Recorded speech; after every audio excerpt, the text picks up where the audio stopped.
Hello again, and welcome to the Fat Feminist Witch podcast, the show where I do a little ranting, raving, and wand waving. Today, we are completing our two-part interview with author Lasara Firefox Allen, the author of Jailbreaking the Goddess.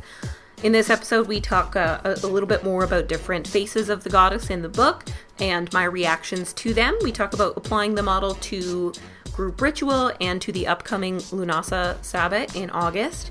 We talk about a little bit of genderization of ritual items and processes and how to talk to any sort of detractors or people who have problems with this or any sort of further representation in group ritual. We also talk a little bit about the hexing of Brock Turner. These stand for rapist. So sit back and relax and listen. My next episode will be out in August as I've eaten up all of my hosting space.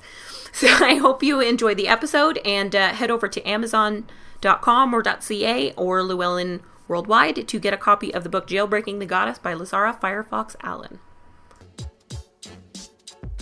So what was one of your, this is one of my favorite questions, so I'll ask you a question now. Okay.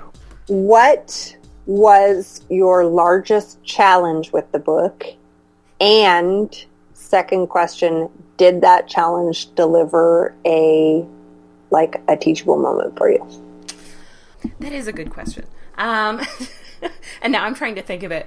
The section of the book that I think got to me the most was the Femella chapter, but that was a fairly easy thing to get through. It all sort of clicked.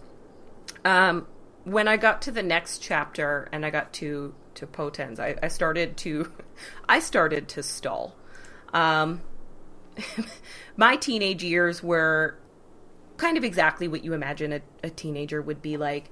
It was very much exactly the way Potens is described. But that is a part of my life that I feel very seriously disconnected from. Like, there was a full stop on the Potens phase of my life, like full stop. And it wasn't something I wanted. Right. So when I was going through that chapter and I was trying to answer the journal questions, I found myself going, well, I'm just going to save this for later. I'm going to save this for later. And I was skipping stuff because it was too difficult for me to think about it at length. Today I went back and I got some of it, but there's still some questions in that chapter that I just haven't answered.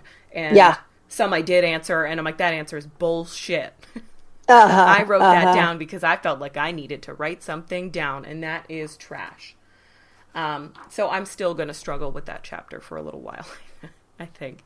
But I like her, and I think that's the problem I'm having, is that I was very content with the person I was when I was in that phase of my life. I was very content with that person, and I was so sure that was going to be, my default setting, this really like badass kind of chaotic, sexual, youthful person.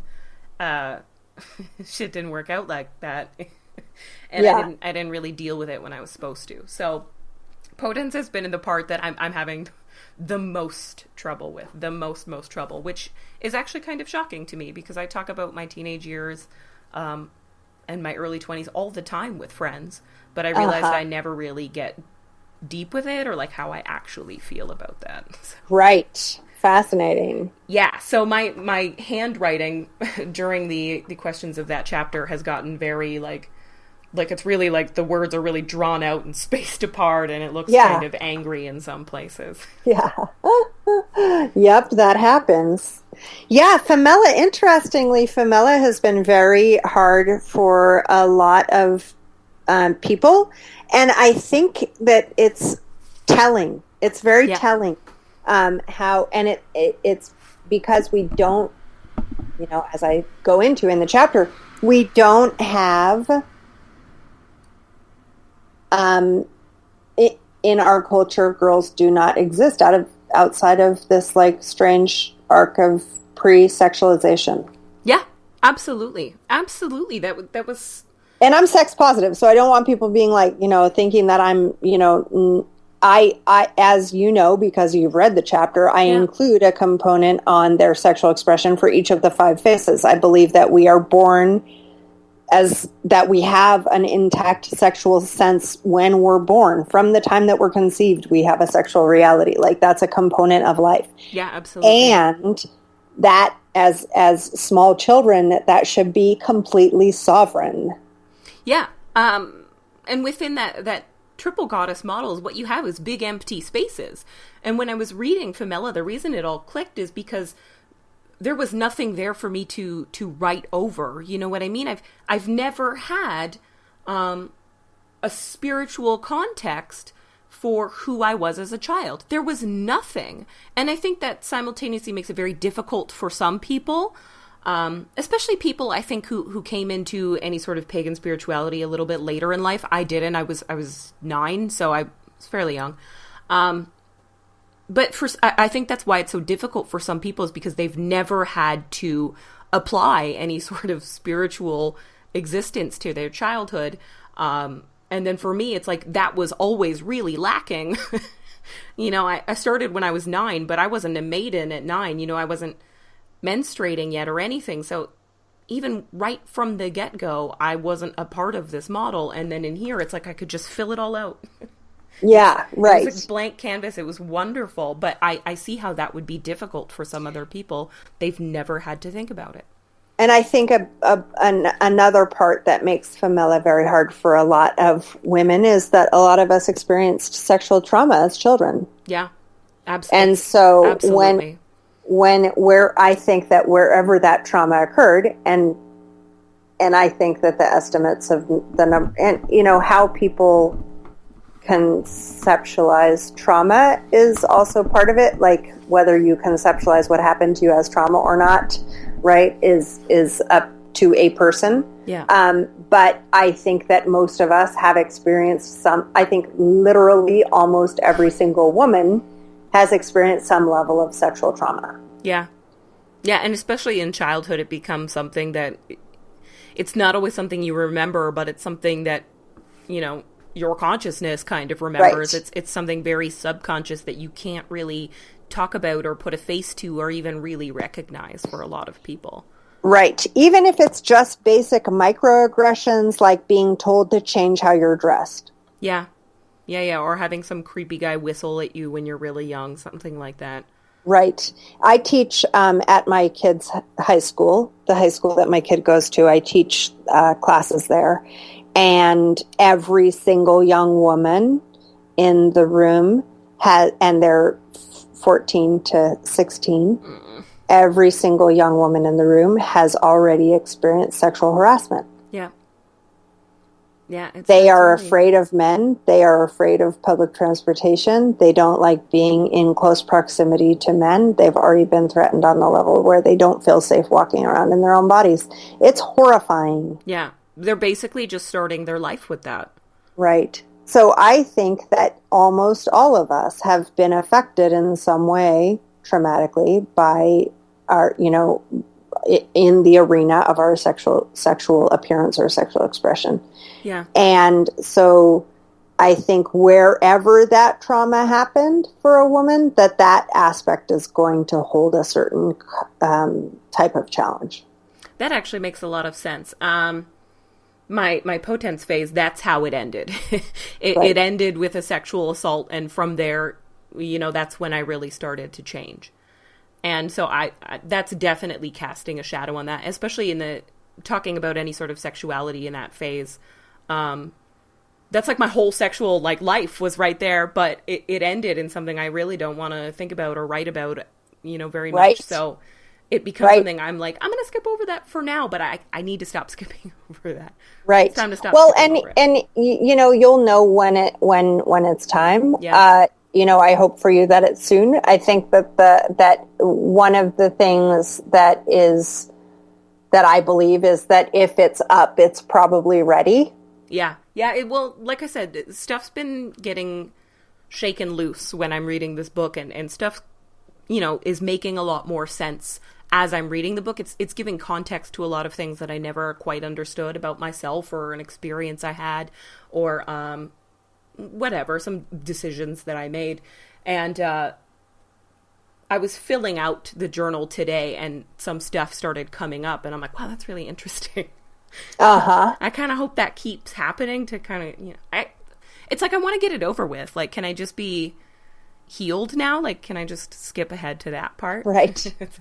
Right. Yeah, So, right. So that's the section of the book that's been difficult, but I appreciate how difficult it is. Yeah, and I honestly think that I and I'll be keeping an eye on this, but I honestly think that the point at which any of us had our sexuality used against us or stolen from us or in some way compromised, I think that those are really major wounds, and that it's almost impossible for us to separate that out from our conceptualization of ourselves as women, because our sexual value is how we're valued culturally. Yeah, absolutely it is. Absolutely it is. That's so interesting. That's so interesting. I wonder if that really is going to be how it works for a lot of women that read this book. So far, it's been my experience. I mean, I've had even though the book is only just out, I've already had a couple hundred women, all self-identified women of whatever, all women. And that has been very interesting to have a very wide range of different women sharing their experience of reading the book with me. I had about 35 test readers. Yeah. So, because I want to make sure that I'm not leaving anyone out. I want to make sure that I'm making, every effort to represent or at least offer a doorway to all women. And so, I tried very much for as diverse of a reading crew as possible. And my experience has been that at whatever point a person experienced trauma around their sexual identity, or in some cases around their gender identity, that base of that aspect of the fivefold model is the most challenging for them. Wow, that is really interesting. It's sad, but it's interesting, especially because for me it was different, right? I had a lot of trouble with the triple goddess for a lot of reasons, but the main one being is that I'm not going to have any children, and I've known for a really long time that I'm not going to have any children. So that mother phase was never something that was going to work for me, and for years it's been like, well, I guess I don't fit in here, and at rituals it always comes up. There's always mom stuff everywhere, and it's starting to feel like it's on purpose, and I know it's not, but I'm starting to get resentful, right? So that mother phase was always the most difficult within the triple goddess model. And then within this one, I loved creatrix. Loved it. It was so refreshing, and it was so cool. It was something I could identify with in a lot of different parts, and I found that a really easy and exciting chapter to read, which is sort of the opposite within these two models. It really shows you how different, how vastly different these two models are, going from 3 to 5. Yes. Have there always been 5 faces? Did you ever have more than that, or did any get scrapped? I have been working for this fivefold model for years. Initially, I started working with the concept of having the maiden mother crone and then inserting 2 more aspects, because I felt like 5 was the right number. I'm not saying it's the ultimate. I'm just saying it's the model that I felt coming through. I know that, and a lot of other people are looking at what a fivefold model would look like as well. Yeah. In the initial rounds, I had maiden, warrior, mother, queen, crone. Mm-hmm. And 2 things that, when I worked with that, the 2 reasons that I abandoned that were, 1, I still think that the basis of biology is a flawed. It's just too limiting. I agree with that a lot. Right. So having the backbone of our feminine divinity be around our biological productivity is problematic. And then two, the concept of warrior as a, like I've always been like, people have always been like, oh, you're such a warrior. And that's fine. Like, okay, yes. And it's not necessarily a model that I want to be, continuing to perpetuate. I much prefer the idea of potens because she may be a soldier, but she may be a social justice activist, or she may be, human rights activist, or she may be a homelessness advocate, right? Yeah. We're not pigeonholing her into a military model, which I think is important. Yeah, I think with warriors, you often have that they have to be disconnected from their emotions, whereas in potens, her emotions are very much a part of why she's very strong, and she's acting on her emotions, which I found to be, I feel like you went the right direction with that. I think that's a much better idea. Yeah, well, and then also if we have queen, right, we're still, and I love the idea of sovereignty and et cetera, and I have worked with the queen archetype a lot. I did a lot of work around an archetype I was calling the red queen, which is kind of a meta archetype. And I love her, and I still will continue working with her because she's powerful. And I think it's important, again, to examine where we are reaffirming this idea of static hierarchy, moving into this concept of our power coming from our knowledge and our tenacity rather than some concept of social structure. Yeah, absolutely. Yeah, I agree with that. I like that. I actually really like that there are completely new words for every phase. Like, I really like that it's completely different. It's completely new.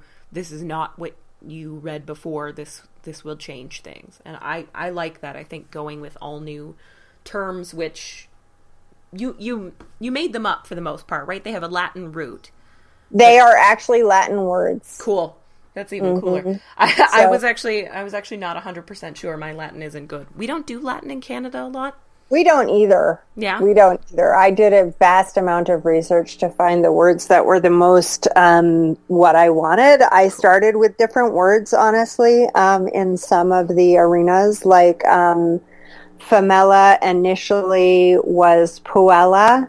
Cute. And then I did deeper research into the term Puella, and there were reasons that I didn't want to use it. Some of them are, that Puella can also mean slave. Yeah, and icky. there are other elements of it too that I just didn't feel were in alignment with what I was going for. And then with Antiqua, I tried 4 different words before I settled on Antiqua.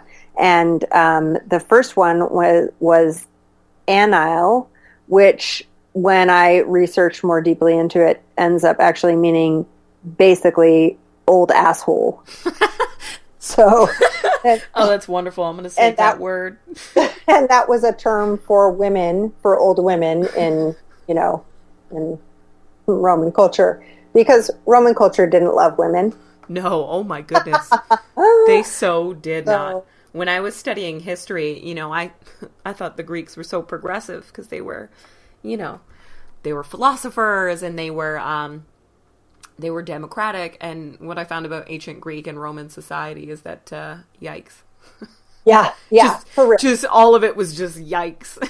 Yep. So when I realized that it was like basically a salty slur for an old lady, I was like, okay, let's re-examine. And then I was working with Senex for a while, and that's like senator.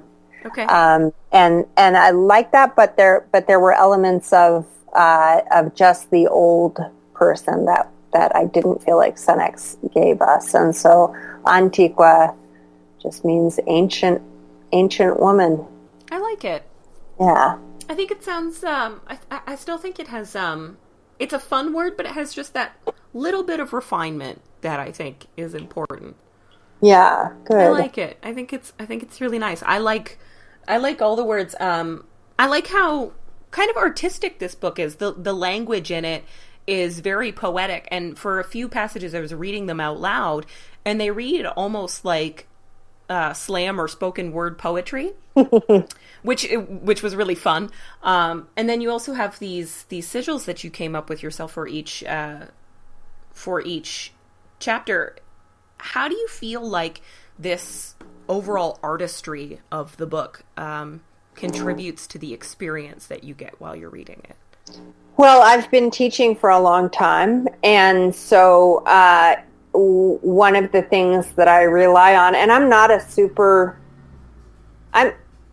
I am not an intensely visually oriented person. I receive information visually, but like it's not essential for me to have images and et cetera for me to integrate information. However, I'm very much about the words. Like my visual experience is about reading. Yeah.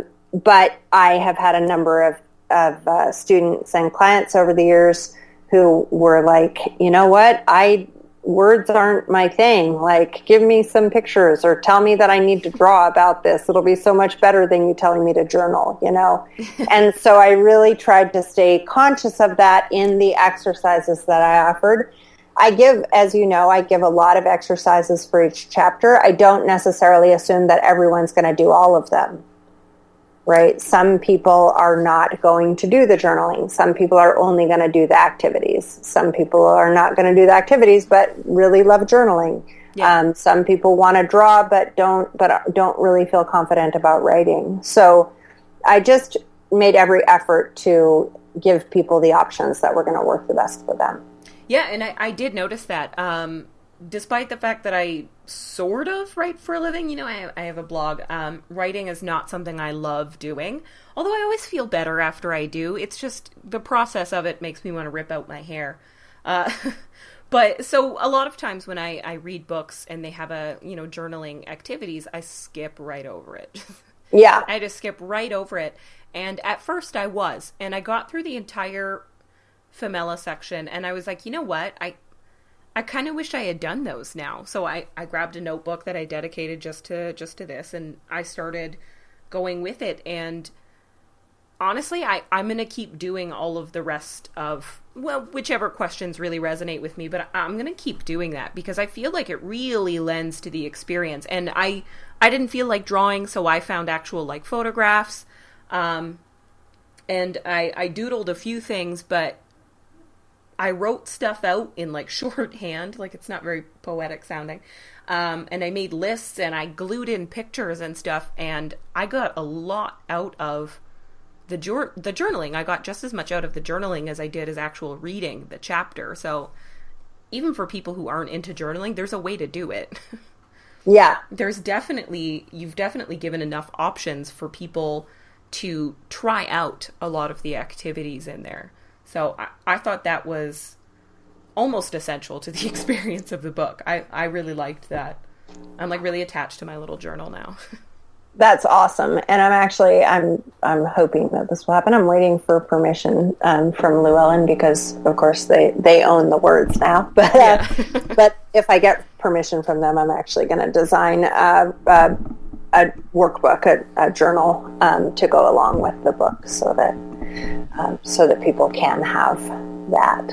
I think that's such a cool idea. I'm having a lot of fun with your book. Good. I'm really glad.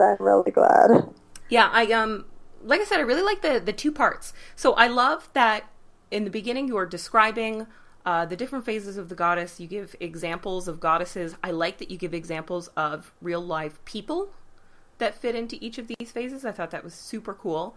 I'm a secular practitioner, so that really helped me out a lot. Yeah, I loved that. And then you get to the second half of the book, and it's the practical stuff, for lack of a better word. And you talked about group ritual. Have you applied this model to any sort of group ritual since your model was complete? Yes, I have. How did it go over? Did anyone object, or were they aware that things were going to be a little bit different ahead of time? They have all known. So it was with my my family community. I mean, I have a huge family. My family religion is gigantic, and many of us are practicing pagans. Cool. So they're my family, my mom and my brother and his wife and some other family members and friends have developed this group over the last number of years, and they host something that we call Family Beltane. And so I was given the Walpurgisnacht ritual, the May Eve ritual this year, and I worked with the 5 aspects. I didn't do a formal invocation of her names, but we worked with the 5 aspects, and it was fantastic. And they all have been, kept abreast of my process in working on the book. So they all kind of had an idea of what to expect to some extent. But it was really quite profound and phenomenal. That's so cool. So I have this Lunasa ritual that I'm gonna have to start working on. But Lunasa is a super God-centric kind of holiday. Super God-centric. It's all bread in the sun, I guess. But it's so God-centric. How would you apply this model a little bit to that holiday specifically? Well, I think that the concept of the 5 ages is something that can be broken away from gender or sex. So that's one thing, is actually in our family Beltane, I had people of multiple genders doing the invocations. Cool. And so that is a thing that can be done. I think also that one of the things that we default to a lot in our culture is genderization of stuff that doesn't need to be gendered. Yeah, I think that's icky. I hate that. Yeah. So my candles don't have a gender. I don't need that. Right, exactly. So weird. So conceivably you could work with the concept of breaking that, cycle away from masculinization some. Another thing, I mean, in one of, I'm a clergy member for an Eleusinian cult mystery school. And so we work with Demeter a lot. And so also tying in that aspect of creatrix would be powerful. I was actually just going to ask which phase you think is most appropriate to work with or to invite in for this holiday. And she's actually perfect. Yeah, I think creatrix is harvest. Yeah. Exactly. I feel like there are elements of Sapientia also coming in, but I feel like creatrix is definitely, it's like the first fruits and that, luscious time of just productivity. I agree with that. Thank you. I'm making little notes now in my margins here. That helps out. I haven't created a ritual in kind of a while. And I certainly haven't made one that I've then actually done with a group. I don't practice with a group a lot. So I'm very excited to apply the stuff that I got out of the book into a ritual. I'm lucky that I have a holiday coming up in a month, so I have a little bit of time. I look forward to hearing about it. Yeah, I might tell you how it goes with that or what I come up with. I might post it online because I feel like your book really has a lot practical use throughout the entire book. There's good advice in there for people who aren't even applying it to any sort of spirituality. Yeah. I mean, not being someone who appropriates other cultures is good no matter what. So right. So I'm excited to share that with a large group of people. I really hope they have a really good response. Yeah, well, good. I look forward to hearing about it for sure. That'll be awesome. Yeah, actually, when I first put out my podcast episode 3 days before I found out about your book, I did have one negative reaction, and it was by a guy, and he felt very defensive about the triple goddess. He felt super defensive about this. He's like, I've been working with this forever, and it works great for me, and my goddess is a mother goddess, so, he was kind of like, tons of people do have babies, so fuck you, and... Right. Right. It wasn't a conversation I was psyched about, but it was the only negative feedback I got, but I still felt like it was kind of valid. So, for people who look to apply this model to ritual, if they do have someone in their group who, they're not just trying to hate, and they're not transphobic or anything like that, not even really women phobic, although he might be, I don't know, I don't really know this guy. What would you say to them for people who feel like you're trying to erase their very mother-centric version of the goddess, that get kind of defensive about that? Right. It's so complicated. And the fact of the matter is, like, my mom is actually one of those people. She definitely feels very tied to, she had 6 kids. Like, she feels very tied to the mother goddess archetype. Yeah. And actually felt somewhat offended at my my departure from the model. Mm-hmm.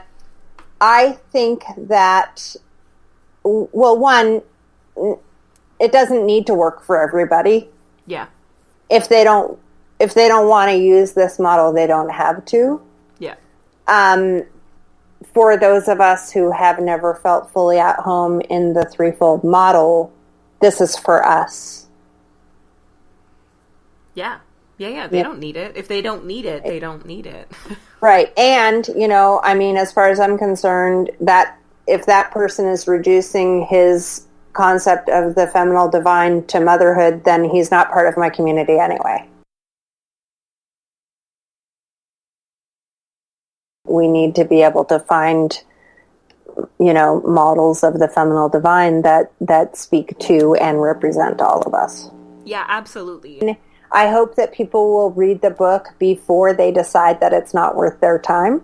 I hope so too. And at the same time, like, for those who if this model is not for them, it's not for them, but it's definitely for us. And so we get to be building this world, and rebuilding the fabric of feminine divinity that is that's more inherently aligned for us. Yeah.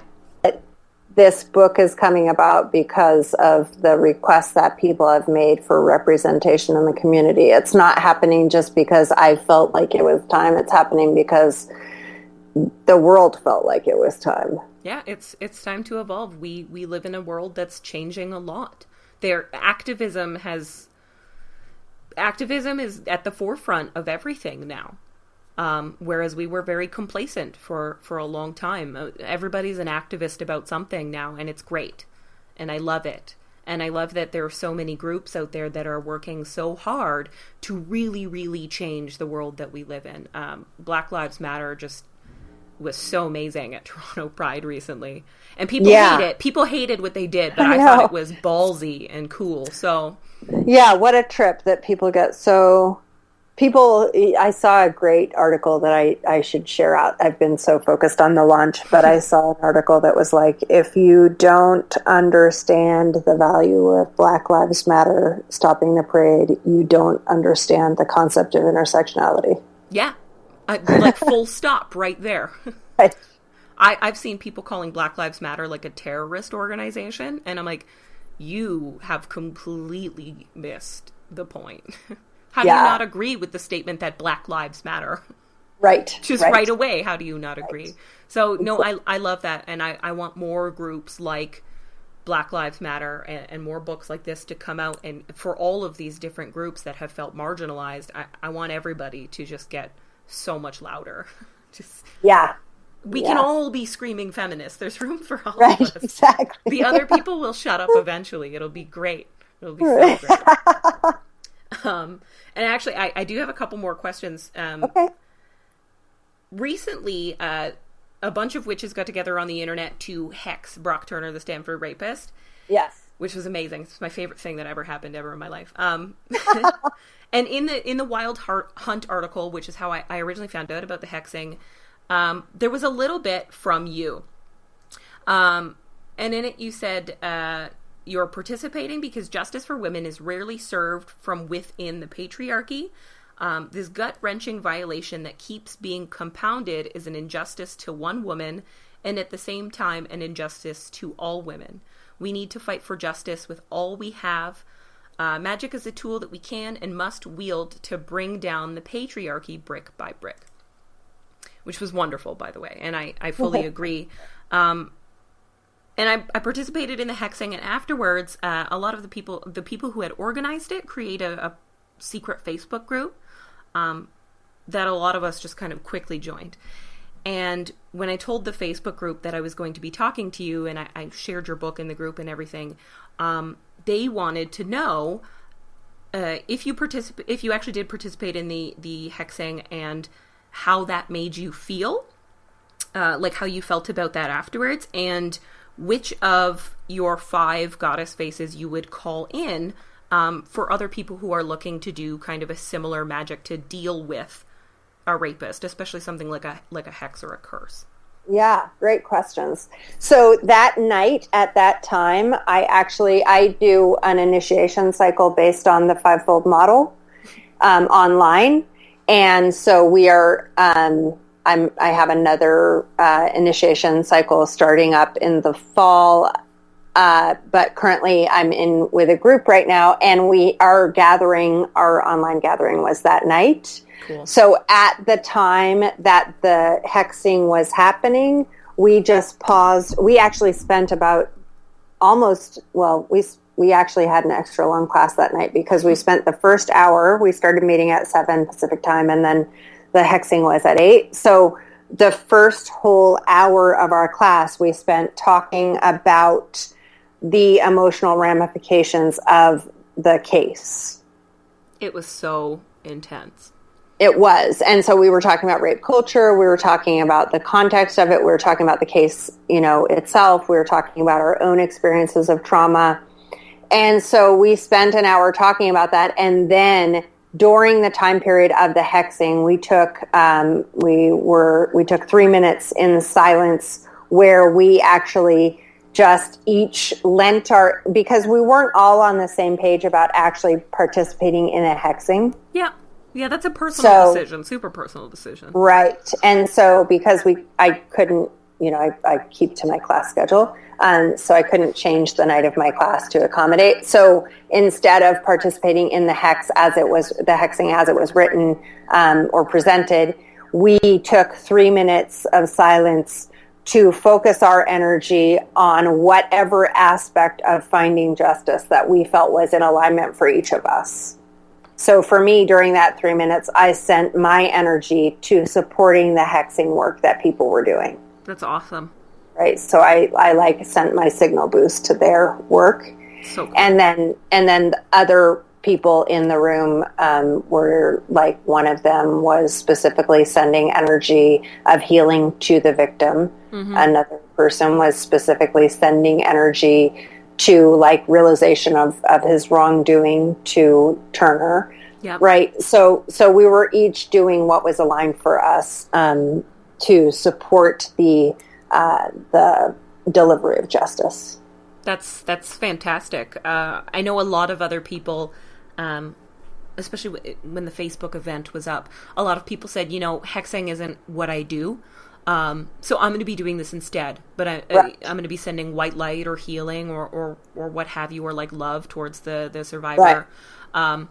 And I love what you guys are doing. Even people who don't do hexing, we're still doing something. And I feel like that is absolutely just as effective. Just as effective. Yeah. And I personally think that hexing and bindings are excellent tools, and that, as long as we're being responsible, as I said in that quote, all tools, we need to employ all of our tools to bring down patriarchy. So as far as which aspect of the 5-fold I would recommend for this kind of work, I would say sapientia is my first thought. Although also I could see the value of calling on femella. Ooh, that's interesting. So why Femella? Sapientia is kind of a badass, so Right. I see that there. But why Well, would you and say Femella? Sapientia is like this sense of like, the weighted scales. Like that's her justice, right? But Femella is like, did you ever watch the TV show The United States of Terra? Yeah, absolutely. Okay, so the fetch.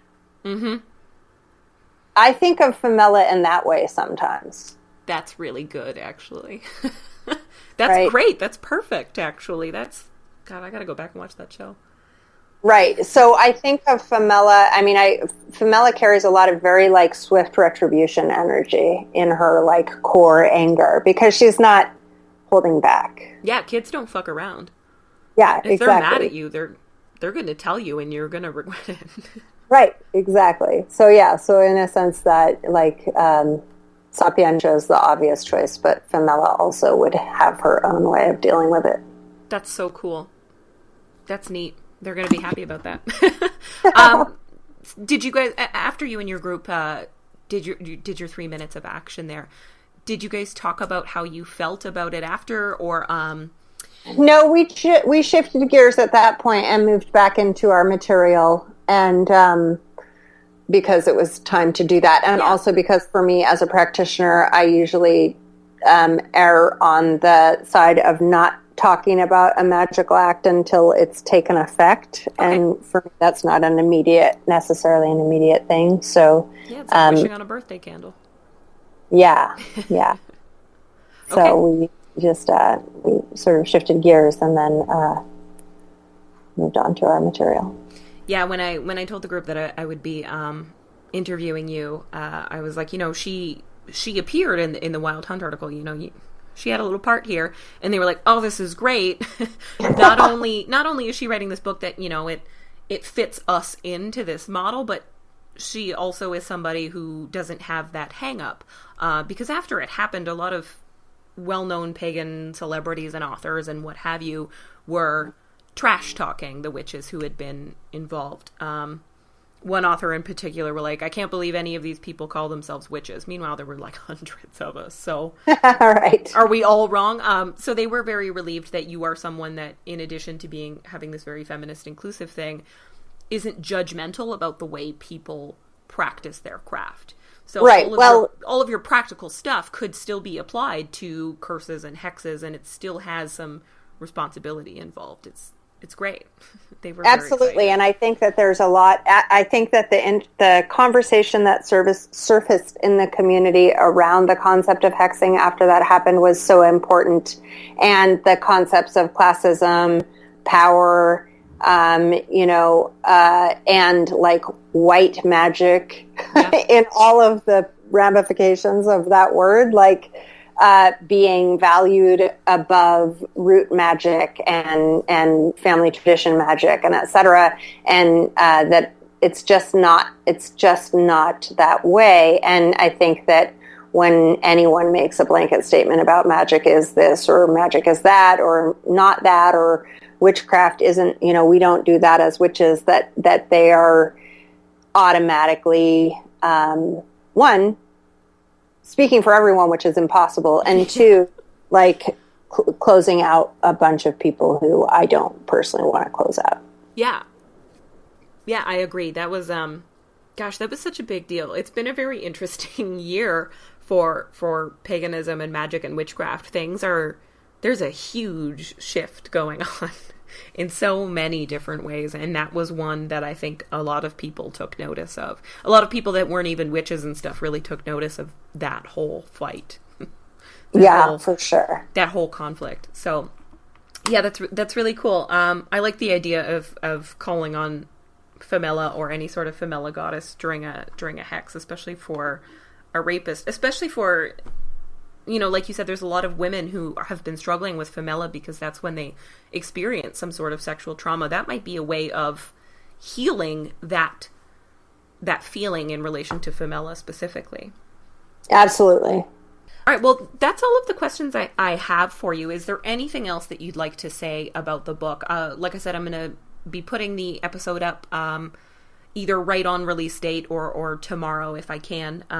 Is there anything you want people to know before they pick the book up?